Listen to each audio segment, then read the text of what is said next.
Chers internautateurs et internautatrices, bienvenue dans cette Trick Track TV, somme toute, on va dire, un peu flou, parce que nous allons évoquer un jeu que pas un jeu, même une collection que tu nous as ramené, monsieur Olivier d'Asynchron. C'est bien ça, comment vas-tu bien, Olivier? Très bien. Ça va plutôt bien? Ouais. Voilà, on t'a déjà reçu ici plusieurs fois pour ce jeu qui s'appelle Conflict of Heroes, Pour qui est cette série, parce qu'on va le préciser, c'est donc un wargame.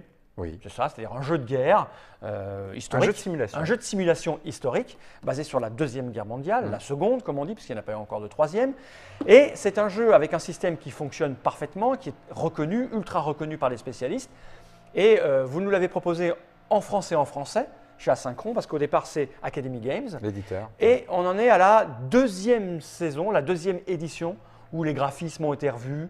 Ça s'est rendu un peu plus plaisant à l'œil, un peu plus plaisant au jeu. Et donc, le premier, c'était quoi le volume numéro 1? Alors, le premier, c'était Le Réveil de l'ours. D'accord. Le Réveil de l'ours, c'est la première boîte qui est parue. Voilà. Donc là, ça pèse qui est paru, 24,5 kg. Voilà. C'est la première boîte qui est parue dans ce packaging. Voilà, donc ça c'était l'œuvre d'origine. Voilà. Et là, bon, les spécialistes… Donc avec le visuel évidemment du Réveil de l'ours. Hein. Ouais. Et donc ça, en fait, c'est le wargame qu'on a, nous, identifié à SN il y a quelques années. Et on a eu le coup de cœur. Voilà. Et là, ça ressemble à un wargame, c'est-à-dire que c'est très sobre. Hein, c'est une boîte dans un format un peu particulier qu'on ne sait pas à quoi ça ressemble. Parce que les joueurs de wargame et les wargamers, c'est un monde à part. Et donc, juste important, cette première édition qui était dans cette boîte-là, ouais. En fait, on a juste traduit la règle parce qu'à l'époque, on n'avait pas de deal avec Academy Games. D'accord. Donc, la première édition du Réveil de l'ours Ouais. n'a jamais existé en français. D'accord. Uniquement les règles ont été traduites en français. D'accord. Vous avez tellement aimé le jeu, vous avez proposé une traduction. Voilà. Voilà. Et les gens achetaient la version de base en anglais. Voilà, exactement. Et jouaient avec votre traduction. Voilà. Et donc, ça, c'est la première boîte qu'on a francisée. Ouais. Donc, dans l'ancien design qui était Orage qui était donc Orage d'acier. Qui est devenu… Tu n'as pas la boîte? Parce que c'est un peu compliqué. Pas la boîte. C'est un peu compliqué. Mais j'en ai une moi ici, non? Tu ne l'avais pas oui. laissée? Non, mais Orage d'acier a été édité pour l'instant une seule fois dans comme cette ça. version-là. D'accord, ok. Il n'a pas encore été réédité, il est en rupture. D'accord. Et vous allez le ressortir comme ça du coup? C'est possible. C'est possible, mais c'est pas nous qui maîtrisons ça, c'est Academy Games. Et donc, ce que je voulais montrer par rapport à ça, c'est donc l'évolution en termes de matériel entre… Parce qu'entre-temps, vous avez sorti le prix de l'honneur. Alors, le prix de l'honneur, effectivement. Donc là, le prix de l'honneur inaugure finalement le nouveau packaging avec le rangement, casier plastique, etc. Et c'est une extension qui est valable pour jouer soit avec le Réveil de l'ours, soit avec Kursk, Orage d'acier. Okay. Donc c'est une extension, on ne peut pas y jouer seul. Ok, d'accord. Ce qui d'ailleurs est une erreur a priori de marketing faite par Academy Games qui l'a reconnu en disant que ce n'était pas une bonne idée de proposer une extension de ce type-là et qu'il fallait mieux faire des stand-alone. Des stand-alone qui pouvaient se rajouter aux autres, bien sûr. Voilà. Bien sûr. Voilà. Donc, alors, niveau matériel, c'est quoi les différences? Alors, la différence, c'est que déjà, quand on ouvre la boîte… Déjà, elle ressemble plus à quelque chose de normal. Voilà, quand on ouvre la boîte, on avait une magnifique cale en carton. Ah ouais. Du pur wargame, le type qui aime bien le… Voilà, c'est quelque chose, on ne sait même pas trop comment on va arriver à s'en sortir avec. Voilà. Donc, il n'y avait pas de casier de rangement, du coup, on a des petits… sac plastique pour ranger ses pions qui n'étaient pas fournis. D'accord. Et ces sachets n'étaient pas fournis. Hein. Non. Voilà. Ta phrase laissait supposer que les pions n'étaient pas fournis. Non, il y avait des pions quand même. Alors, ça c'est un détail de puriste, mais personnellement, je préfère les dés avec des petits coins arrondis. Parce qu'ils tournent mieux. Oui, c'est ça, ils roulent mieux. Voilà. Ils roulent mieux. Et au niveau graphique, alors que déjà à l'époque, les gens avaient considéré que c'était d'un très très bon niveau, on était sur ça. Mets-le là au milieu, notre va pouvoir zoomer à l'intérieur. Et que maintenant, depuis la nouvelle édition du Réveil de l'ours, on est sur ça. C'est un peu plus chargé et beaucoup plus réaliste, on va dire. C'est beaucoup plus réaliste. Est-ce que tu as la même que ça là? Vous avez changé les… Non, parce que là, c'est pas les mêmes plateaux. C'est pas les mêmes plateaux, parce que là, c'est les plateaux pour le Réveil du l'ours, et ça, c'est les plateaux pour Orage d'acier. Oui, on voit tout de suite que la pelouse est quand même mieux rendue, tout est plus joli. Donc voilà, d'autres petits détails, mais c'est vraiment on est dans le perfectionnisme pour moi. Bah, c'est-à-dire que le wargame tend, en tout cas avec ce type de wargame-là, vers le grand public. Donc autant lui offrir quelque chose à la qualité à laquelle il est habitué. Tout à fait, clairement. Déjà, rien que le format de la boîte, ça ressemble au format de boîte. Parce qu'on l'a bien vu, hein, on va parler d'autres éditeurs, mais comme Days of Wonder avec Mémoire 44, etc. Ils ont c'est un wargame, Mémoire 44. C'est le début du wargame quand même. Ouais, d'accord, ok. Mais quand même, c'est-à-dire c'est la guerre, on avance des unités, c'est simple, c'est simplifié au maximum, mais on s'est rendu compte que le public qui n'était pas habitué au wargame, les hexagones, ça ne lui faisait pas plus peur que ça, du coup. Parce que la boîte était jolie, il y avait des pions. Et surtout qu'il y a les figurines. Il y a les figurines en plus, mais bon, aller vers ce public-là, ce n'est pas une mauvaise chose, en améliorant les graphismes, en le rendant plus sexy en fait, c'est plus sexy. Tout à fait. Et donc là, par exemple, on voit un truc, c'est qu'on avait une grille hexagonale qui faisait quelque part presque un peu, comment dire ça, informatisée. Ouais. Alors que là, elle est plus légère. Là, ce qui a été fait, c'est qu'en fait, seuls les coins ont été renforcés, mais on garde quand même les traits. Donc ça la rend à la fois plus légère, plus ouverte, il y a moins d'immersion, mais elle fonctionne et on voit très bien. On a joué tout à l'heure, ça marchait très bien. Les hexagones, on comprend tout à fait, on voit bien où c'est. Oui, effectivement, c'est un joli travail, plus léger, plus efficace. Le prix a changé du coup ou pas? Non. Le prix est le même, malgré le thermoformage et tout ça? Le prix est le même. Parce que je pense que simplement, Academy Games, c'est un nouvel acteur. Hein. Ils ont commencé avec Le Réveil de l'Ours, première édition. Donc, ils se sont aussi un peu fait les dents sur le métier d'éditeur. Et il y a des choses qui étaient perfectibles qu'ils ont. Alors, chez eux, ils en ont combien en tout et pour tout d'Academy Games dans la gamme? Alors, donc, actuellement, on a 3 jeux. On a Le Réveil de l'Ours, qui est dispo. On a Orage d'Acier, qui est en rupture. Mais qui va revenir. Tu sais pas.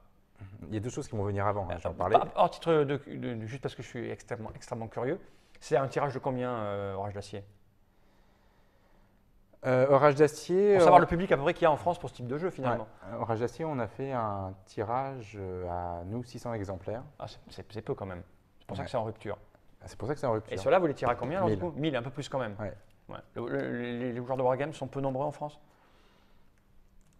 Je pense que ça revient beaucoup.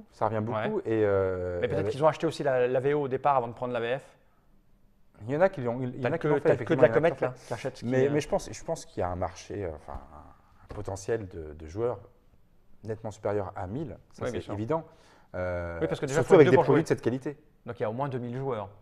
Parce qu'il faut être 2 pour jouer. Je sais, c'est un calcul idiot, hein, mais on va dire acheteur. Ouais, non, mais je pense. Non, moi, je crois qu'il y a vraiment. Puis on a vu quand même beaucoup de gens qui viennent du jeu de plateau et qui ont envie de s'essayer à. Mais parce que c'est normal, parce que je te dis encore une fois, avec les batailles de Westeros, tous ces battle lore où finalement il y a des figurines, mais ça reste malgré tout du wargame, c'est-à-dire que tu as un jeu de guerre, c'est des mécaniques cérébrales qui sont de la stratégie, de la tactique, je vais sacrifier tel bonhomme, tel autre. Alors après, c'est plus ou moins réaliste, plus ou moins simulationniste, mais l'envie de pratiquer plus pointu passe par là, passe par des petits jeux où tu vas déplacer des petites figurines, des petits combats à la va-vite pour aller vers des trucs plus costauds, plus sérieux. Parce que là, pareil, un vrai joueur de wargame, ça va le faire rigoler ça. Parce qu'un vrai joueur de wargame, il a des milliers de petits jetons et des tonnes d'armées, il a une table. Je suis bien placé pour en parler parce que moi j'ai fait mes armes avec ASL, qui est la Bible et la référence en la matière. Et ASL. Tu laisses ta table pendant une semaine avec des pions dessus. C'est pas ça, c'est que tu as un classeur comme ça bien sûr. de règles. Et pour autant, c'est mon expérience de joueur, mais j'ai retrouvé des sensations très proches de celles d'ASL en termes de simulation. Mais plus vite peut-être, non? Oui. Le délai est plus court. Oui, bien sûr. Parce que tu vieillis un petit peu, tu as besoin de jouer en 2 heures plutôt qu'en 8, non? Oui ou non? Non, il n'y a pas que ça. Et puis on est à une autre époque. Les pions sont tout. Ce que je veux dire par là, c'est que l'aspect simulationniste, il peut tout à fait convenir à des wargamers expérimentés qui ont envie d'aller très loin. Et il y a des scénarios qui sont quand même très pointus, qui demandent quand même beaucoup de temps. Maintenant, on peut aussi y jouer sur un mode plus léger. Voilà, c'est ce que je ferais. Moi, jamais j'y jouerais avec un mode. Mais j'ai une question. Pourquoi tu estimes que Mémoire 44, c'est pas un wargame? Elle est où la différence? C'est un gros débat qui a lieu notamment sur un des forums de Trick Track. C'est que on va parler de jeux de simulation. Le wargame, c'est un jeu de simulation. Donc, ça va permettre de retraduire plus ou moins fidèlement des what if, qu'est-ce qui se serait passé si. De ce point de vue-là, Mémoire 44 n'est pas un jeu de simulation. D'accord. De mon point de vue. C'est-à-dire voilà, il n'y a pas de simulation vraiment de ce qui s'est passé comme bataille, quoi. D'accord. Après, pour amener les gens sur la redécouverte d'une période historique et le fait de jouer des batailles et des affrontements, c'est très simple. C'est très simple. D'accord. Voilà. Mais c'est pas. Mais il n'y a pas ce curseur de simulation assez pointu, assez poussé. Non. D'accord. Bon, bah, mais je pense que j'imagine que chaque Wargammer va avoir son petit point de vue. Parce qu'il y a pas mal de pères qui utilisent Mémoire 44 pour jouer avec leurs enfants. Oui, mais je joue avec mon fils à Mémoire 44. Ah ouais. D'accord. L'un n'empêche pas l'autre. Pour l'amener après à ça et à… Oui, bien sûr, bien sûr. D'accord. Ouais. Oui, parce que c'est vrai que c'est beaucoup plus accessible. Je veux dire, il a 8 ans, je ne peux pas lui faire jouer à ça. Mais quand il en aura 10 ou 12, oui. J'espère. Dans 2 ans, c'est ça l'idée. Hein. Fumier, ça prépare les enfants à ça. Autre chose à rajouter dessus ou pas? Alors donc, on disait qu'il y avait le Réveil de l'ours qui est maintenant disponible. Ouais. L'Orage d'acier qui est en rupture, on ne sait pas s'il va revenir. L'extension du prix de l'honneur qui est disponible. D'accord. Et puis, ce que je peux simplement dire, c'est qu'il est prévu, mais avec Academy Games, ce qui est prévu, c'est toujours très à prendre avec des pincettes, puisque le Réveil de l'ours, ça fait quand même 1 an qu'on l'attend. Hein. Mais ce qui est prévu en 2013, c'est Guadalcanal. D'accord. Et puis Main in First, donc le débarquement en Normandie. D'accord. Avec à chaque fois des petites règles ajustées. Ok. Voilà. Et avec toutes ces boîtes, on peut se refaire la Seconde Guerre mondiale dans sa… Non, il n'y a pas le Pacifique encore. Ah si, Guadalcanal. Guadalcanal, il y a le Pacifique, mais il n'y a pas Pearl Harbor, pas tout ça. On reste sur un système tactique, on n'est pas sur du stratégique, donc malgré tout, on ne pourra pas mettre des cartes de Guadalcanal avec des cartes du Réveil de l'ours. Ok, on a fait le tour, on a tout dit? Oui. Ben voilà, les gens maintenant savent ce que c'est que ce système de Conflict of Heroes. On n'a pas évoqué la mécanique, mais elle est simple.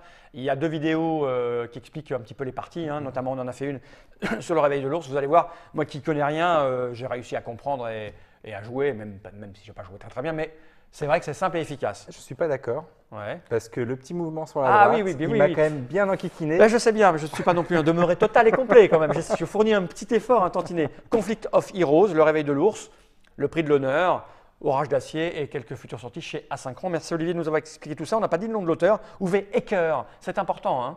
Et ce sont des jeux qui se jouent à 2, 3 ou 4 joueurs, tout à fait. Avec des tonnes de scénarios partout. Et une fois que cela a été dit, merci Olivier, et j'ai envie de dire générique. Merci.